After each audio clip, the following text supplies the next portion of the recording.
Welcome at our Marketing Finance Podcast. Today on raising money for international expansion. My name is Robert Plank. If you want to go global with your company, you need banks or investors to fund you and local partners to work with. But these will only work if you have a compelling business plan, including what they get out of it. That's why we talk today with AlfredGriffioen, an expert on international market entry financials and founder of Exporteers, a network of market researchers in over 30 countries. Alfred is here with us from the Netherlands. Alfred, welcome. Hi, Robert. Nice to be here. Alfred, to start off directly, why is it so important to have a detailed growth plan? Well, first of all, if you want to raise money for your company, then investors want to understand exactly what they're investing in. And what I noticed in most investor pitches is that a lot of these focused only on the product development, and they have detailed that to a high extent. But investors actually want to see your global marketing plan. What countries do you aim to enter? With what strategy? How do you plan to finance this? And also, what will it bring in return? What international growth strategies companies normally use? Well, companies have typically several options for international growth, and that strongly depends on the kind of product or service that they offer. So it can be a standard product like peanut butter, a radio, or vintage sneakers that abroad only needs small adjustments, such as labeling. But it can also be a service that you deliver digitally from your home country, like web design or an online application. And it makes things easier. And then you have more complex offerings. Products, for example, that require installation, integration, or training, or customized products or solutions that need local consultants who help you with defining it, such as with ERP systems.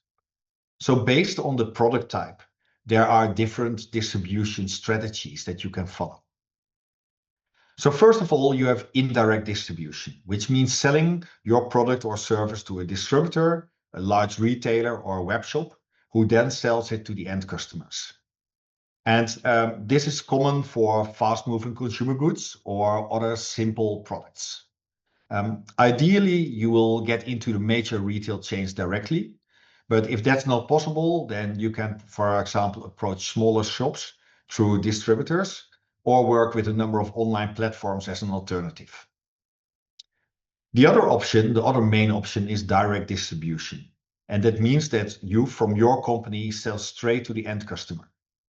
And you can do this through your own local offices in foreign markets, through agents who live there and work there and who sell on your behalf, or remotely from abroad. For example, an American company might sell computers to Canadian customers through distance selling. And this also works very well for SaaS products, software as a service. You advertise globally and customers find your software solution mostly online. What if you haven't got a clue which country to start with? Well, that's a good question. There are many companies struggling with this. And yes, there are also around 200 countries in the world. And we already try to narrow this down to countries that are suitable for mid-sized companies, for example, to approach. And we use three criteria to do so. First thing is market size. If a country is really small, like for example, Trinidad and Tobago, you would spend a lot of effort on getting started there for a small return potential. So the smallest countries we already took out. Then the second thing is purchasing power. You can have a large country, like for example, Myanmar, but the people there may still have a relatively low buying power. And that makes it easy to sell your product, especially if your product comes from a more developed market and is typically more expensive. And the last thing is ease of doing business. You can have a big country where there's quite a lot of customers who can even afford your product. But if it's difficult to set up a company there, if it's difficult to sell, to get your product into the country, then you may better avoid it. So with these criteria, we narrowed down the list from 200 countries to about 55 potential countries that you may consider. And on top of the list are larger, more accessible markets like Australia, China, Finland, France, or Germany. And if you want to see the whole list, you can just scan the QR code and get to the full list of 55. So that's one step. But once you've selected the first group of countries that you may want to consider, you need to see where demand is still growing. For example, when the buying power in a country increases, the demand for products like rice may go up, but only to a certain point. After that point, people start buying alternatives like pasta or pizza, and then the demand for rice may even decline. If you look at higher end products like designer furniture, yeah, those things only start to sell at a certain GDP per capita level, for example, around 30,000 US dollar. And finally, you have products like detergents that grow when the buying power increases, but eventually reach a ceiling. So no matter how wealthy people become, they won't keep increasing their detergent consumption, for example. So if you understand where your product sits on this curve, then you can also choose the countries where you see the most growth, because where there's the most growth, you typically face the least competition. And growing markets typically have lower competition than saturated markets. But to really assess this competition, you often also need to visit the country, visit supermarkets, or conduct in-depth business research locally. What do banks and investors really want to know? Well, when raising money for international expansion, investors want to see a clear, realistic business case. See, for example, this example for bringing a tea brand to Germany. Investors would like to know what turnover you expect for the next few years. For example, to grow to 3.5 million euros in 4 years. And then also from that, it follows what the gross margin will be. If you take out import duties, transportation cost, and this results in the graph in the blue bars. They also want to know how much you need to invest in marketing and in if you have a fast-moving consumer good product that you sell in supermarkets or in drugstores, then these will also ask for listing fees just to have your product on the shelf. So that will be an additional expense in the first year. So these costs, if you combine them with the expected sales and margin, they form a cash flow forecast. In the graph, it's the green line. And with that, you can calculate a break-even moment and a payback time. So this is exactly the kind of structure that investors want to see. They expect to see it. And it shows that you thought through your strategy and you know also what investment is needed, and when it will return. It seems to be a business case per country. How do you build this case? Well, that requires a systematic approach. And the way we do it, the process usually looks like this, like what you see. You start with analyzing your brand and also why it would stand out. What are the USPs that will help you survive also in foreign markets? Then you select the most promising markets that you can find. For example, the markets where the consumption is high or where the growth is high. And you research regulations, because if you can't easily bring your product to the market because there's high import duties or there are local regulations that prevent that, then you have to tackle that first. Once you see that, you have to check how strong the competition is in that market. And typically you can only do that by going to the market or doing local research there. And based on, for example, how much you sold in other markets, you can predict the growth in that market. And from that growth, you can also see what margin you can achieve, given pricing and all other costs that are there.